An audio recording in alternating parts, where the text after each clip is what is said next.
Hello everyone, welcome to B two X. आज की video का टॉपिक है स्ट्रेट लाइन। अच्छा, तो सबसे पहले हम बात करते हैं ग्राफ की बात करते हैं। चलो, ये हमारा ग्राफ है।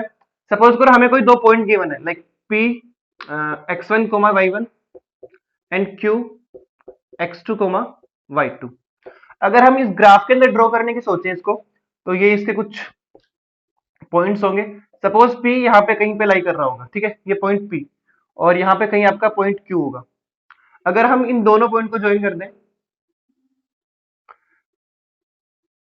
ये x2 कोमा y2 एंड ये x1 कोमा y1, तो ये हमें एक स्ट्रेट लाइन देता है। और हमें आज की वीडियो में कुछ इसी तरीके से बात करनी है स्ट्रेट लाइन को लेके। देखो, सबसे पहले कुछ पुराने फॉर्मूले के ऊपर बात कर लेते हैं कि अगर कोई दो पॉइंट हमें p x1 comma y1 and p q x2 comma y2 हमें गिवन है, तो जो लेंथ होती थी pq, वो हम कैसे मेजर करते थे? Under root x2 minus x1 square plus y2 minus y1 square. ठीक है, ये सब पुरानी चीज है, पहले की पढ़ी हुई, मतलब root X two minus X one square plus Y two minus Y one square. अच्छा, अगर किसी एक स्ट्रेट लाइन को जिसके coordinate X one comma Y one X two comma Y two है, अगर कोई अलग एक पॉइंट हमें डिफाइन करना हो जो उस लाइन सेगमेंट को m रेशियो n के अंदर डिवाइड करता था, तो उसके कोऑर्डिनेट क्या होते थे? अगर m रेशियो n के अंदर डिवाइड कर रहा है, देखो इसको हम डिटेल से नहीं पढ़ रहे क्योंकि ये सब आपने पहले ही पढ़ रखा होगा 10th 9th में।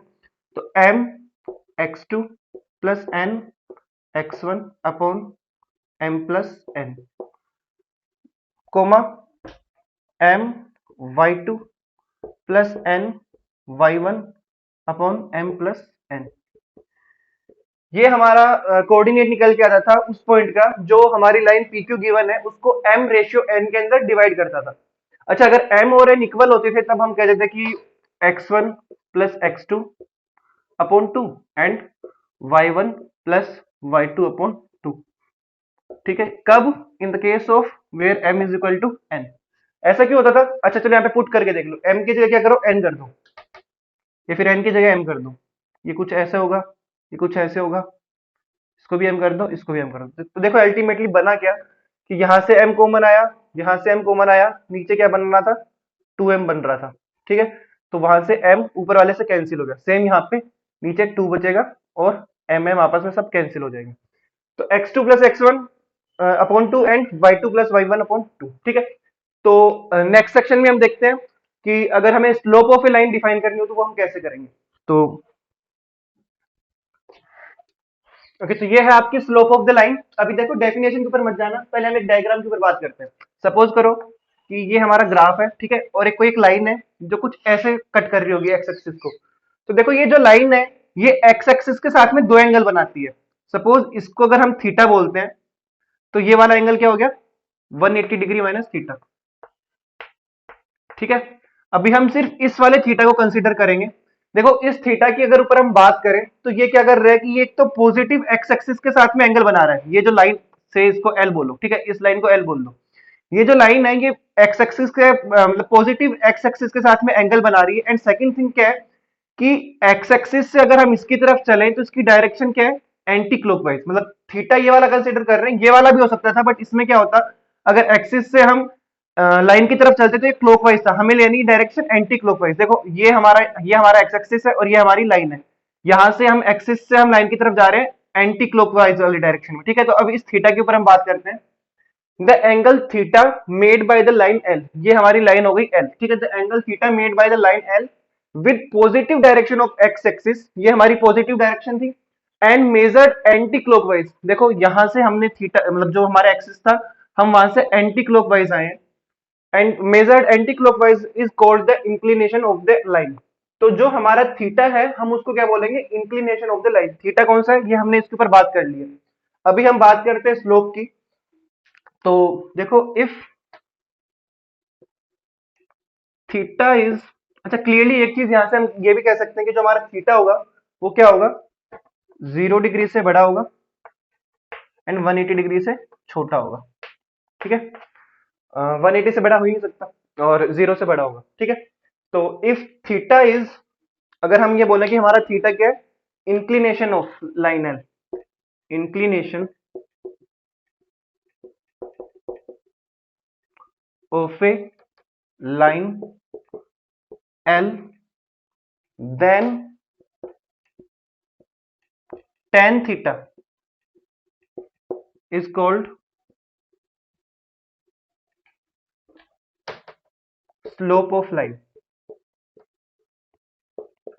ठीक है, तो हमारे पास में जो भी थीटा निकल के आता है इंक्लिनेशन ऑफ द लाइन वाला, तो अगर हम tan थीटा के अंदर वो वैल्यू पुट कर देते हैं तो वो क्या होती है, स्लोप ऑफ द लाइन। अब क्लियरली हम एक चीज ये देख सकते हैं कि अगर हमारा इंक्लिनेशन जो हमारा ये जो एंगल बन रहा है थीटा, अगर ये 90 डिग्री हुआ तो वो डिफाइन ही नहीं होगा स्लोप के लिए। क्यों? क्योंकि tan 90 आपका अनडिफाइंड रहता है। ठीक है, तो अभी हम देखते हैं कि स्लोप ऑफ द लाइन जब आपको कोऑर्डिनेट्स गिवन होते हैं। ठीक है, ओके, तो slope of a line when coordinates of any 2 points on the line are given. अच्छा, पहली एक चीज और बता दूं कि जो tan थीटा हमारा निकल के आता है स्लोप ऑफ द लाइन, उसको हम m से रिप्रेजेंट करते हैं। ठीक है, कहीं भी मतलब डिनोट करते हैं हम m से। ठीक है, एंड सेकंड थिंग कि अब देखो इसका हम डायग्राम बनाते हैं पहले, कि ये हमारा कुछ ग्राफ होगा। ठीक है, कोई एक लाइन ऐसे पास कर रही होगी। ठीक है, ये वाला जो एंगल है, ये वाला एंगल है हमारा थीटा। अब हमें हमारा टॉपिक क्या है कि slope of a line when coordinates of any 2 points on the line are given. हमें किन्हीं 2 पॉइंट के कोऑर्डिनेट्स गिवन होंगे। सपोज करो एक लाइन के ऊपर, सपोज करो ये कोई पॉइंट P है जिसके कोऑर्डिनेट्स हमें पता है x1 y1, और यहाँ पे कुछ Q होगा जिसके कोऑर्डिनेट्स हमें पता है x2 y2। ओके, नाउ हमारे पास में इतनी इंफॉर्मेशन है। अब यहां से हमें इसकी स्लोप निकालनी है, m की वैल्यू क्या निकल के आएगी जब हमें कोऑर्डिनेट्स पता हो। तो कोऑर्डिनेट्स की हेल्प से हम कैसे निकाल सकते हैं स्लोप? तो देखो सबसे पहले ये थीटा है, यहाँ पे एक्स एक्सिस के ही एक पैरेलल लाइन खींच देते हैं। क्लियरली ये भी थीटा हो गया। ठीक है, अभी सेकंड थिंग हम क्या कर सकते हैं कि यहां से एक परपेंडिकुलर डाला एक्स एक्सिस पे, और इसको भी आप डार्क कर दो। ठीक है, ये हमारा थीटा हो गया। अब देखो कि जो थीटा है उसके लिए हमारे पास में दो पॉसिबिलिटी है। तो हमने बनाया, मतलब हमने लाइन ही कुछ ऐसे ड्रॉ करी। हम लाइन अगर ऐसे ड्रॉ करते तो हमारे पास में अलग एंगल आता। तो एंगल या तो आपके पास में ऑब्ट्यूज आ सकता है, फिर एक्यूट आ सकता है। अगर हम एक्यूट एंगल की बात करें, case 1 low, when theta is acute, तो देखो क्या होगा कि अगर हम इसकी बात करें, मतलब इस ट्राइंगल की बात करें, पी क्यू, इसको कुछ नाम दे दो। ये तो आपका, ये आपका O हो गया, पी क्यू आर नाम दे दो इसको। तो in triangle P Q R, देखो tan थीटा की बात करेंगे क्योंकि हमारी जो स्लोप होती है वो tan थीटा होती है। First of all m is equal to tan theta, ये हमें पता है। सेकंड थिंग कि tan theta is equal to, देखो परपेंडिकुलर अपॉन बेस, ये आपका 90 डिग्री एंगल बन रहा है। परपेंडिकुलर क्या होगा आपका क्यू आर, अपॉन बेस क्या आपका हुआ P R. Okay, now Q R की वैल्यू हम क्या लिख सकते हैं? क्यू आर की वैल्यू हम लिख सकते हैं y2 माइनस y1, और पी आर की वैल्यू क्या लिख सकते हैं? पी आर की वैल्यू लिख सकते हैं x2 माइनस x1। चलो ठीक है, इन पे बात करते हैं। ये y2 माइनस y1 कैसे है और दूसरा वाला x2 माइनस x1 कैसे है। तो देखो कि जो यहां पे अगर हम y एक्सिस पे बात करें तो ये वाली डिस्टेंस कितनी बनेगी? y2। ठीक है, और अगर इसकी बात करें तो ये वाली डिस्टेंस क्या बनेगी? y1। अब हमें क्या चाहिए? हमें चाहिए क्यू आर। क्यू आर क्या है? क्यू आर है ये वाली डिस्टेंस। अगर पूरे y2 में से y1 को माइनस कर दें तो हमें जो रिक्वायर्ड हमारे डिस्टेंस जो हमें चाहिए क्यू आर, हमें सिर्फ वही मिलेगी। इसलिए हमने क्या किया? y2 minus y1। सिमिलरली अगर इसकी बात करें, pr की बात करें, तो यहाँ पे बात करें तो x एक्सिस पे x1, और यहाँ पे बात करें तो x2। आपको चाहिए ये वाली, x2 है पूरी, x1 है इतनी। तो x2 माइनस x1 करोगे तो आपको ये वाली डिस्टेंस मिल जाएगी जो कि क्या है? pr है। ठीक है, तो pr की वैल्यू क्या आ गई? x2 minus x1। ये तो हमारी हो गई एक इक्वेशन, मानो इसको। क्योंकि अभी हम क्या करेंगे नेक्स्ट सेक्शन के अंदर, जब थीटा हमारा एक्यूट ना होके ऑब्ट्यूज एंगल होगा उसके ऊपर बात करेंगे, तब हम देखते हैं कि हमारी क्या निकल के आती है m की वैल्यू। अच्छा, तो यहां से हम ये भी कह सकते हैं tan थीटा की वैल्यू ये आ रही है, इसका मतलब अल्टीमेटली m की वैल्यू आ रही है। m is equal to y2 minus y1 upon x2 minus x1। Okay, तो अभी नेक्स्ट सेक्शन में हम देखते हैं कि अगर सेकंड केस के ऊपर बात करते हैं। ओके, तो second case when theta is obtuse. तो देखो अगर कोई लाइन हमें ऐसे कट कर रही हो x एक्सिस को और y एक्सिस को, तो देखो एंगल हम ये वाले कंसीडर करेंगे। क्यों? क्योंकि ये हमें x एक्सिस से क्लॉकवाइज डायरेक्शन में चाहिए लाइन के ऊपर, सॉरी एंटी क्लॉकवाइज डायरेक्शन में चाहिए x एक्सिस से लाइन के ऊपर। ये कोई लाइन L है, ठीक है, ये वाला एंगल हम नहीं कंसीडर करने वाले। तो हमें कोई दो पॉइंट लेने। फर्स्ट ऑफ ऑल सपोज ये वाला पॉइंट P x1 y1, ये वाला पॉइंट कुछ Q x1 y1, ठीक है। अभी क्या करते हैं, एक काम करते हैं कि यहां से पहले एक परपेंडिकुलर डाल देते हैं x एक्सिस के ऊपर और P को भी इससे ज्वाइन कर देते हैं। ये वाला पॉइंट वही आप लास्ट टाइम की तरह R ले लेते हैं, ये 0 मतलब O। अब देखो अगर ये वाला एंगल थीटा है तो ये वाला एंगल क्या हुआ 180 माइनस थीटा अल्टीमेटली। ये वाला एंगल 90 डिग्री और ये वाला जो एंगल है ये भी क्या हुआ 180 डिग्री माइनस का थीटा, ठीक है। अगर हम बात करें first of all m is equal to tan theta and अगर हम बात करें ट्राइंगल क्यू आर पी में, क्यू पी आर में कुछ भी ले लो, क्यू पी आर में, तो देखो एंगल जो हमारा है वो 180 डिग्री माइनस थीटा है। कौन सा वाला एंगल है? एंगल क्यू पी आर क्या है हमारा 180 डिग्री माइनस थीटा। बट हमें डील थीटा के अंदर करनी थी, तो थीटा की वैल्यू एक्चुअल में क्या आ रही है आपकी 180 degree minus Q P are, ठीक है। और हमें चाहिए एंगल हमारा टेन थीटा जो कि हमारी स्लोप होती है। तो टेन थीटा क्या हो गया यहाँ पे हमारा, tan theta is equal to tan theta की वैल्यू क्या है 180 डिग्री माइनस क्यूपीआर। अच्छा, सेकंड थिंग, अगर टेन 180 डिग्री माइनस हम कुछ एंगल करते हैं तो एक्चुअल में माइनस का टेन थीटा बन जाता है, मतलब माइनस का टेन वो जो भी एंगल होता है तो माइनस का टेन क्यूपीआर। अभी अब ये काम करते हैं कि अब टेन थीटा की जो है वो हम वैल्यू पुट करते हैं इसमें। तो माइनस बाहर आ रखा है, परपेंडिकुलर अपॉन बेस, परपेंडिकुलर है आपका क्यू आर अपॉन बेस के आपका P R, coordinates x1 y1 और ये सॉरी x2 y2। देखो अब अगर हम बात करें क्यू आर की, तो क्यू आर क्या है हमारा Q R y2 minus y1, ये आपकी क्या है, ये डिस्टेंस आपकी y2 थी और ये वाली डिस्टेंस आपकी y1 थी। तो आपको ये वाली डिस्टेंस चाहिए तो क्या होगा y2 माइनस y1, ताकि इतनी डिस्टेंस बचे आपके पास में। तो ये आपका आ गया y2 माइनस में y1। अच्छा, बाहर क्या चल रहा है आपका, बाहर आपका नेगेटिव साइन चल रहा है। अपॉन में आपको क्या चाहिए पीआर, पीआर की डिस्टेंस चाहिए। तो देखो पीआर के लिए हम क्या करेंगे कि ये जो डिस्टेंस है ये है x1 और x2 वाली डिस्टेंस कितनी है वो है इतनी, ये है आपकी x2। अगर आप देखो तो हमें सिर्फ इतनी ये वाली डिस्टेंस चाहिए, ठीक है, हमें सिर्फ इतनी डिस्टेंस चाहिए। तो हम क्या करेंगे इस बार हम x1 में से माइनस करेंगे x2 को ताकि हमें ये वाली डिस्टेंस मिले, क्योंकि x1 इसमें बड़ा है, ठीक है। तो इसमें हम करेंगे x1 माइनस x2। देखो नेगेटिव का साइन बाहर है, अगर हम उसको नीचे फोर में लेके आए तो वो क्या बनेगा x2 माइनस x1 बन जाएगा। तो y2 minus y1 upon x2 minus x1 it will be equal to m। Tan theta की वैल्यू क्या थी m। तो दोनों केस से हमारे पास में m की वैल्यू सेम निकल के आई है y2 minus y1 upon x2 minus x1। तो थीटा चाहे ऑब्ट्यूज हो चाहे एक्यूट हो, बट हमें एक चीज समझ में आई कि अगर हमें स्लोप निकालनी किसी लाइन की, जिस लाइन में आपको कोई दो पॉइंट के कोऑर्डिनेट्स गिवन है, तो उसके अंदर क्या होंगे कोऑर्डिनेट्स, क्या होंगे x1 y1 and x2 y2, जो कि हमारे लास्ट में हम ऐसे यूज में ले रहे हैं m की वैल्यू में। m क्या है स्लोप ऑफ द लाइन।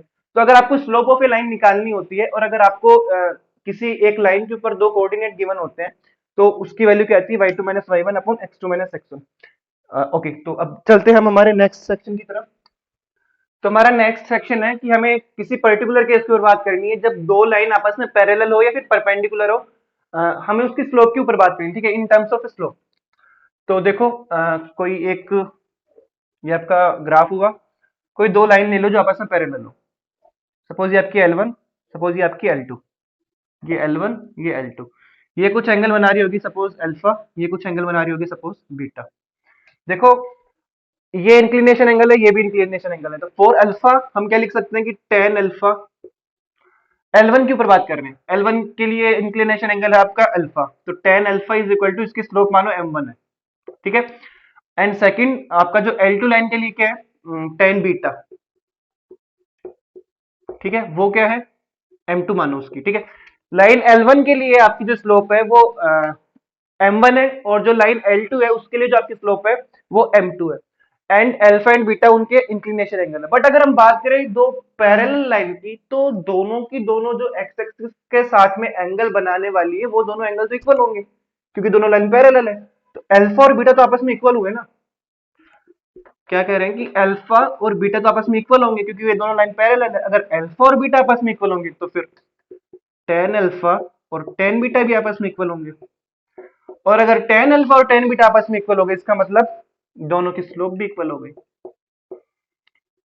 तो दो लाइन आपस में पैरेलल तभी होगी जब उन दोनों की स्लोप जो है वो दोनों, मतलब उन दोनों लाइन की स्लोप आपस में इक्वल होगी।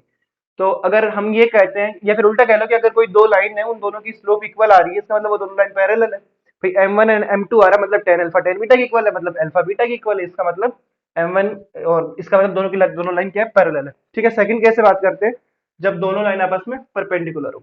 तो देखो, अब अगर दो लाइन आपस में परपेंडिकुलर है तो क्या कंडीशन बनने वाली है। फर्स्ट ऑफ ऑल ये हमारा ग्राफ हुआ, कोई एक लाइन ऐसे जा रही होगी और कोई एक लाइन ऐसे जा रही होगी। सपोज करो, चलो एक सेकंड, ये 90 डिग्री नहीं बन रहा होगा।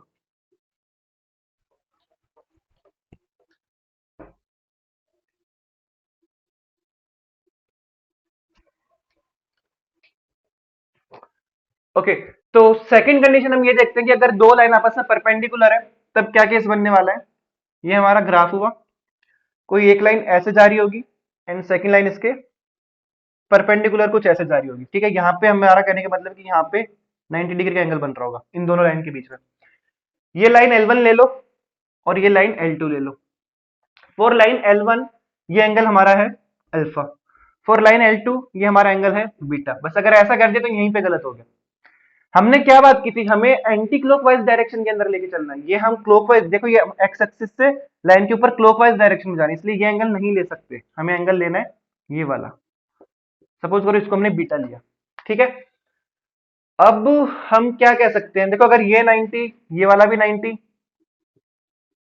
अगर हमें अल्फा और बीटा में कुछ रिलेशन निकालना हो, एक हमारा ट्राइंगल बन रहा है जिसमें बी वाला ये बाहर का एंगल है, अगर इसका इसकी वैल्यू देख के तो अंदर वाले इन दो एंगल के सम की इक्वल होती है। Can we say beta is equal to alpha plus 90 degree.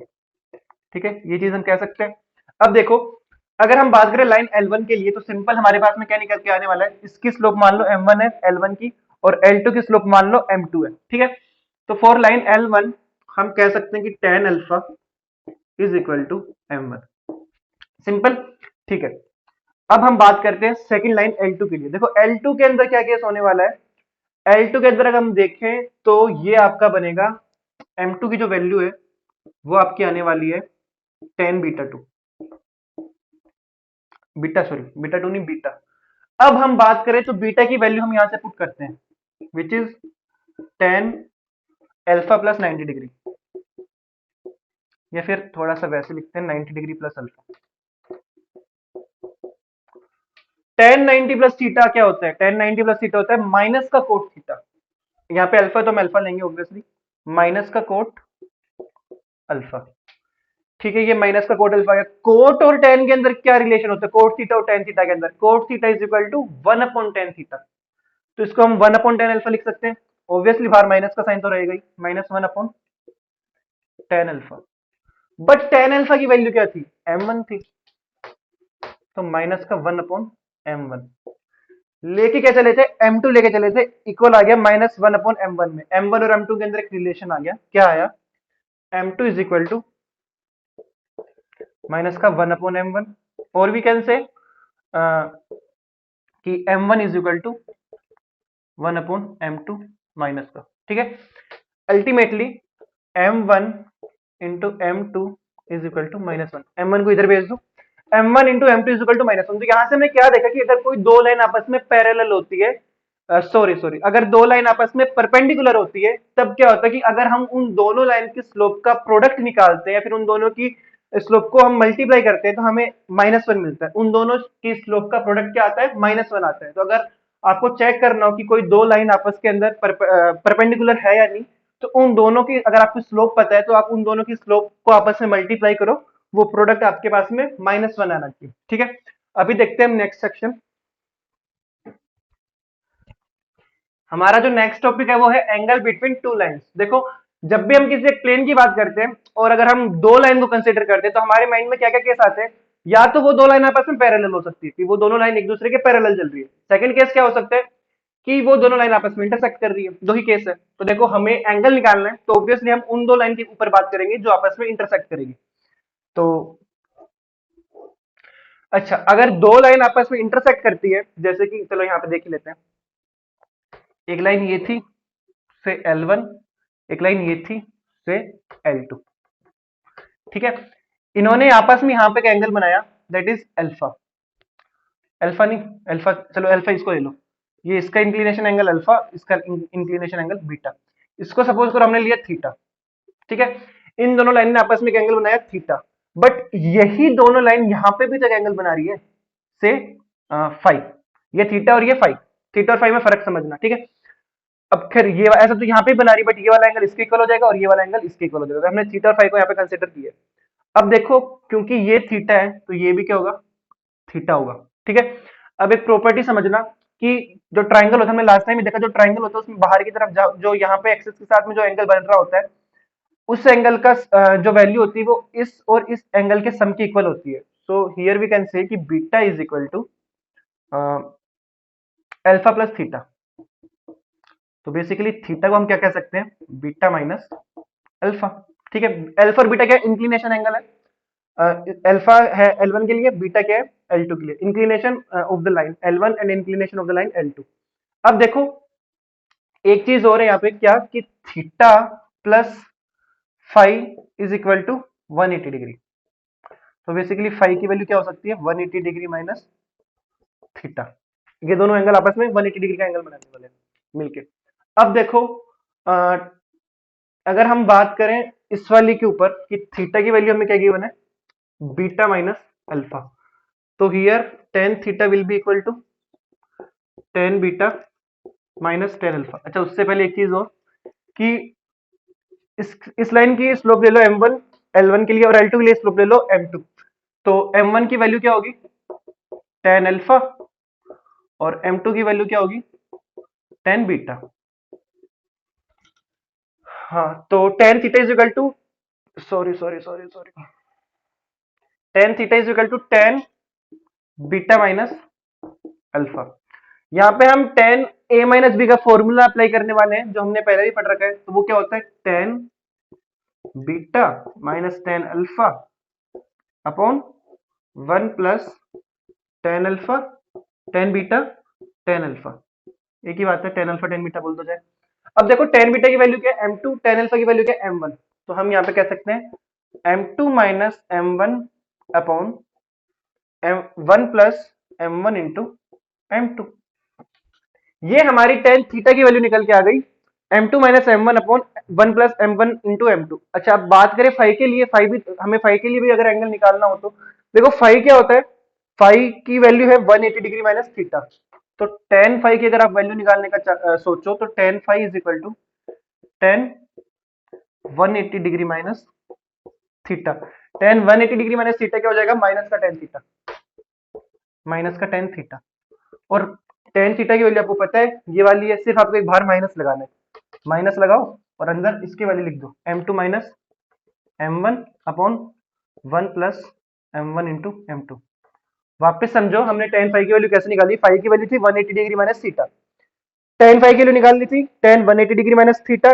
Ten 180 degree minus theta की वैल्यू होती है माइनस का टेन थीटा, माइनस का टेन थीटा माइनस बाहर लो, टेन थीटा की वैल्यू हमने यहाँ पे निकाल रखी है, ये वहां पे पुट कर दो। ठीक है, अब देखो, अब अगर हमारे पास जब हम क्वेश्चन सोल्व कर रहे हैं और अगर हमारे पास में टेन थीटा की वैल्यू, मतलब अगर हमारे पास में इस एक्सप्रेशन की वैल्यू किसकी, m2 माइनस m1, एक सेकेंड, अगर हमारे पास में m2 minus m1 upon one plus m1 into m2 की वैल्यू पॉजिटिव आ जाए, अगर ये वैल्यू हमारे पास में पॉजिटिव आ जाती है तो हम क्या कह सकते हैं कि जो थीटा है, देखो एक्चुअल में ये किसकी वैल्यू, टेन थीटा की वैल्यू है। टेन थीटा की वैल्यू अगर पॉजिटिव आ रही तो सोचो टेन थीटा की वैल्यू पॉजिटिव आ रही है। अच्छा, एक चीज हम यहाँ पे ये भी कह सकते हैं कि थीटा की वैल्यू क्या है, 0 से बड़ी हो सकती है और 180 के बीच में हो सकती है, इस रेंज से बाहर नहीं जाने वाली।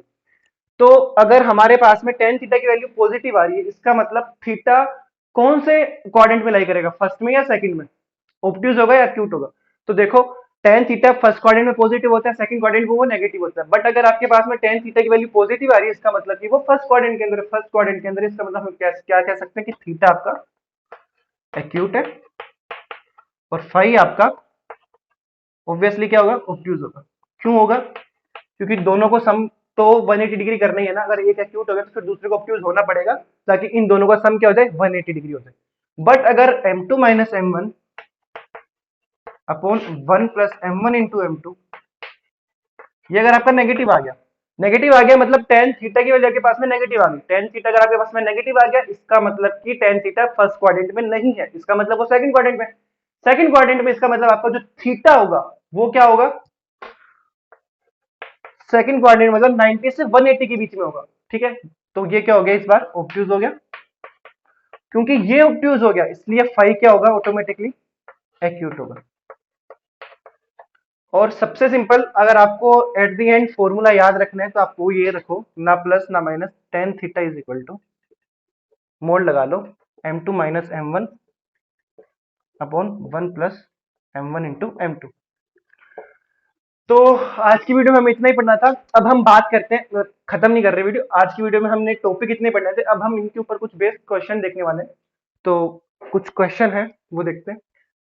अच्छा, तो आपका क्वेश्चन पे जाने से पहले एक प्रॉपर्टी और रहेगी, कोलिनियरिटी ऑफ थ्री पॉइंट्स। तो अगर आपका सपोज कोई एक लाइन है, ये आपका ए पॉइंट, ये आपका बी पॉइंट और ये आपका कोई सी पॉइंट, आप कैसे प्रूव करोगे कि ये जो तीन पॉइंट्स ये कोलिनियर है, जहां पे आपको लाइन गिवन होगी ए बी एंड बी सी।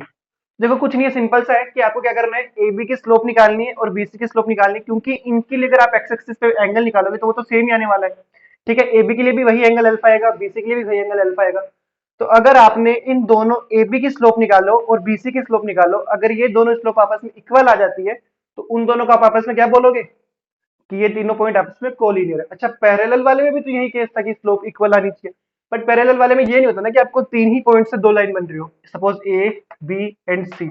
अगर ये दो लाइन पैरेलल है, अगर ये ए बी है, तो आप सी को कहां से कनेक्ट करोगे, अगर यहाँ पे सी है तो। ठीक है, तो कोलिनियर वाले केस में क्या होता है कि ए बी सी तीन पॉइंट है, इस केस में भी आपको दोनों लाइन की अगर आप स्लोप इक्वल निकाल दो तो इसका मतलब ये दोनों आपस में कोलिनियर है। चलो, मतलब ये दोनों आपस में कोलिनियरिटी की प्रॉपर्टी होल्ड करते हैं तीनों पॉइंट। आज का पहला क्वेश्चन है, find A point on the x axis which is equidistant from the point 7,6 and 3,4। 7,6 and 3,4 से इक्वल डिस्टेंस पे, मतलब इस पॉइंट से भी उतनी ही डिस्टेंस पे, इस पॉइंट से भी उतनी ही डिस्टेंस पे आपको एक ऐसा पॉइंट फाइंड करना है एक्स एक्सिस के ऊपर। देखो आपको पॉइंट लेट करना पड़ेगा, आपने सपोज पॉइंट लेट किया ए कोमा बी, बट क्योंकि वो ऐसा बोल रहा है कि जो आपका पॉइंट है वो एक्स एक्सिस के ऊपर है, इट मींस कि y का जो कोऑर्डिनेट होगा वो जीरो होगा। भाई अगर ये ग्राफ है तो एक्स एक्सिस पे y की वैल्यू क्या होती है, जीरो होती है, तो b की वैल्यू तो क्या हो गई, जीरो हो गई। अब आप क्या करोगे, ये एक पॉइंट है, ये एक पॉइंट है, ये एक पॉइंट है, आप ये डिस्टेंस निकालो, इसको इक्वल रख दो इस डिस्टेंस के, क्योंकि ये दोनों इन दोनों की डिस्टेंस के इक्वल है। तो सबसे पहले हम इसके ऊपर बात करते हैं, डिस्टेंस का फॉर्मूला हमने देखा था, तो x2 माइनस x1, इसको ले लो a माइनस 7 का whole square plus y2 minus y1 minus 6 का स्क्वायर इज इक्वल टू, इस वाले के लिए बात करते हैं, a माइनस 3 का होल स्क्वायर प्लस माइनस का 4 का होल स्क्वायर।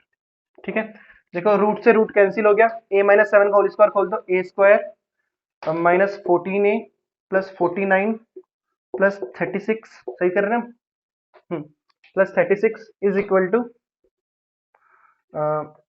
ए स्क्वायर प्लस 9 माइनस, कोई बात नहीं कैसे लिख दो, माइनस 6 है प्लस का 16।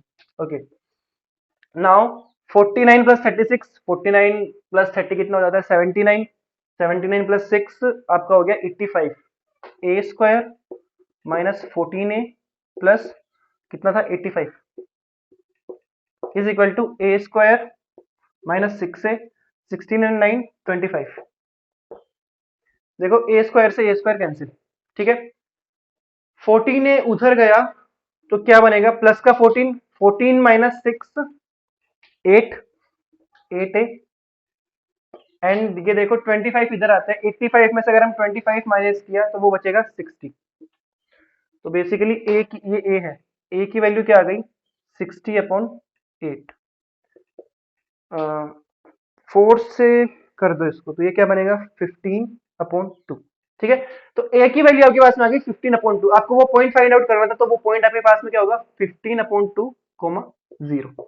तो वो जो पॉइंट है जिसके कोऑर्डिनेट है वो है 15/2, 0, जिसकी इन दोनों पॉइंट से सेम डिस्टेंस होगी। ठीक है, तो नेक्स्ट क्वेश्चन देखते हैं। तुम्हारा नेक्स्ट क्वेश्चन है कि find the value of X. हमारा नेक्स्ट क्वेश्चन है कि find the value of X for which the points x, -1, 2, 1, x, -1, 2, 1 and 4, 5 are collinear. ये 3 पॉइंट्स आपके पास है, आपको ये प्रूफ करना है, सॉरी प्रूफ नहीं करना, आपको x की वैल्यू ऐसी निकालनी जिसके लिए तीनों पॉइंट्स आपस में क्या हो, कोलिनियर हो। देखो कोलिनियर की हमने प्रॉपर्टी देखी थी कि वो तीनों पॉइंट्स क्या होने चाहिए, उन दो लाइन बनेगी, suppose A B B C कुछ बनेगी, उन दोनों की आप स्लोप निकालो और आपको ये प्रूफ करना है कि दोनों स्लोप आपस में इक्वल आनी चाहिए।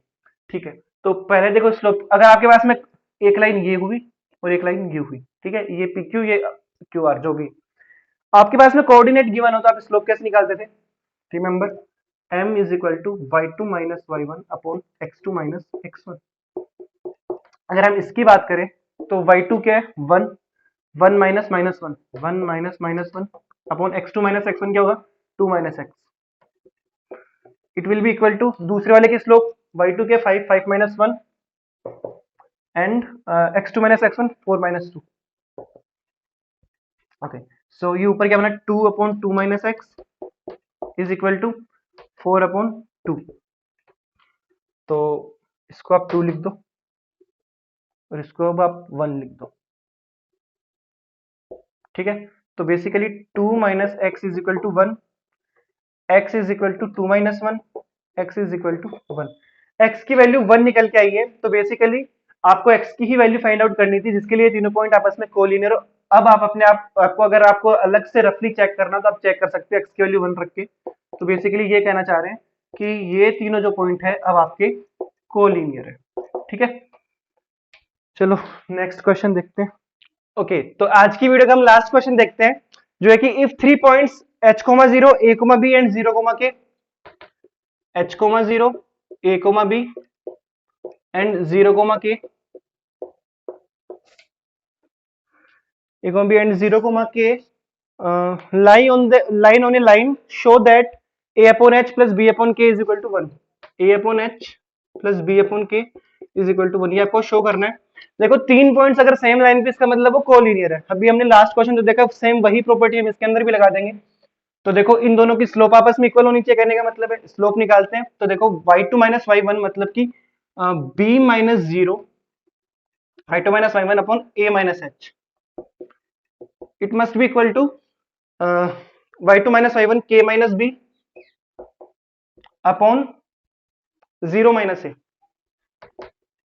तो देखो वेट ए मिनट,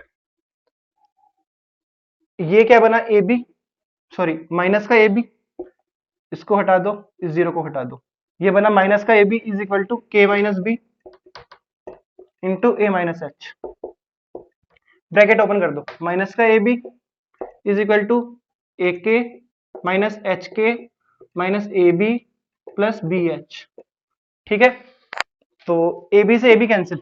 अब देखो आपको चाहिए कि आपको चाहिए ए अपॉन एच और बी अपॉन के, तो बेसिकली आपको एच के एक साइड में लेके जाना पड़ेगा। तो आप एच के को इधर ले आओ, एच के को पॉजिटिव कर लो, इज इक्वल टू ए के प्लस बी एच। अब आपको क्या रिक्वायरमेंट है कि आप, यहाँ आपका 1 बन रहा है, मतलब एच के से डिवाइड कर दो ताकि यहाँ पे आपका 1 बने। पूरी इक्वेशन को आपने एच के से डिवाइड किया तो एच के अपॉन एच के, दिस अपॉन एच के, दिस अपॉन एच के। देखो ये तो 1 हो गया, इज इक्वल टू के से K cancel, A upon H plus H से H upon cancel, B upon K. तो बेसिकली यही आपको चाहिए था, B upon K is equal to 1। ठीक है, तो आज की वीडियो में इतना ही। आई होप आपको समझ में आया होगा। अगर आपको वीडियो से रिलेटेड कोई भी डाउट हो तो आप मेरे को इंस्टाग्राम, टेलीग्राम, यहाँ पे आप मुझे मैसेज कर सकते हो। इन दोनों की ही लिंक मैंने डिस्क्रिप्शन में मेंशन कर रखी है। अदरवाइज आप कमेंट बॉक्स में जाके भी पूछ सकते हो या फिर बता सकते हो। ठीक है, मिलते हैं नेक्स्ट वीडियो में। Thank you.